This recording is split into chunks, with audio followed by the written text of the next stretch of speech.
Très souvent, nous souffrons lorsque nous voulons obtenir une interview des dames à intégrer dans un reportage complet. C'est vraiment une situation réelle et très difficile ici au Sud Kivu. Tantôt, on cherche des stratégies pour contourner, mais très souvent, on finit soit par se résigner. Parfois, quand je dois aborder une femme, peut-être que moi j'ai utilisé une mauvaise méthode et que j'ai du mal à aborder cette femme-là. Et là, ça m'interpelle. Si j'ai utilisé une méthode qui n'a pas marché, cela veut dire que je dois changer. Je dois prendre une autre technique, une autre méthode pour essayer d'aborder cette femme-là. Ne pas baisser les bras, mais plutôt changer de méthode.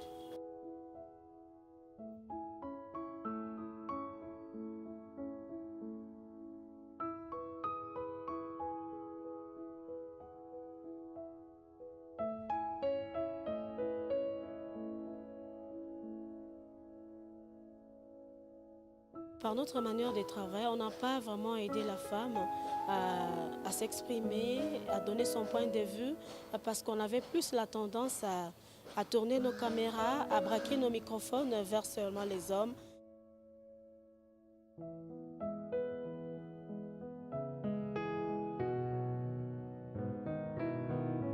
Nous avons tendance à plus donner la parole aux hommes qu'aux femmes et je crois que c'est quelque chose d'interpellateur. Il y a des normes sociales qui discriminent la femme. Et il y a de ces journalistes-là qui n'ont pas les notions de genre.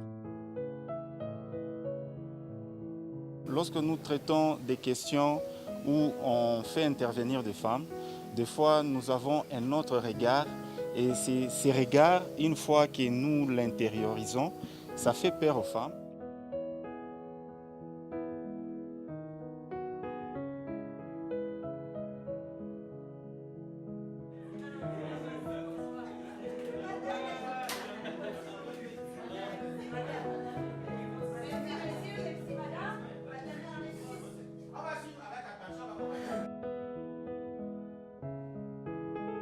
Ce qui m'a marqué dans cette formation, c'est que d'abord nous avons plusieurs journalistes ont pu comprendre la différence qu'il y a entre la question de sexe, la question de genre, et que désormais chaque fois que nous aurons à faire des programmes, nous allons essayer de veiller à ce que la parole, le point de vue de la femme, les questions sexo-spécifiques aux femmes et aux hommes soient mises en exergue dans ce que nous faisons.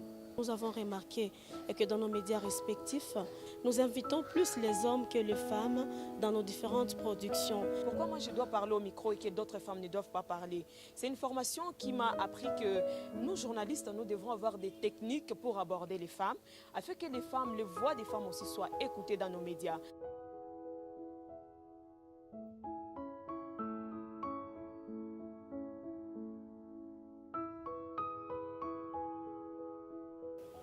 Lorsqu'on doit aborder d'abord des questions liées aux élections, il faut tenir aussi compte de faire participer les femmes au même titre que les hommes.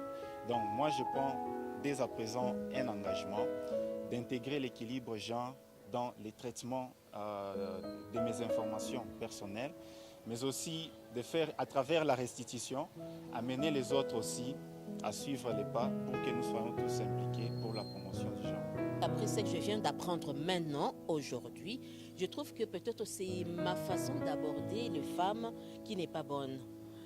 Avec ce que je viens d'apprendre aujourd'hui, je vais un peu changer la façon et je vais voir ça va donner quel résultat. Et je vais faire aussi une restitution à ma rédaction. Nous allons essayer un peu de rectifier le tir et même sur nos grilles de programmes, nous allons réserver de l'espace pour des émissions cadrant avec la promotion de la femme. Nous savons qu'il y a des normes sociales qui discriminent la femme, mais nous, en tant que journalistes, nous avons une force et que nous devons prendre en compte notre force, nos capacités pour essayer de faire entendre, faire écouter la voix de la femme.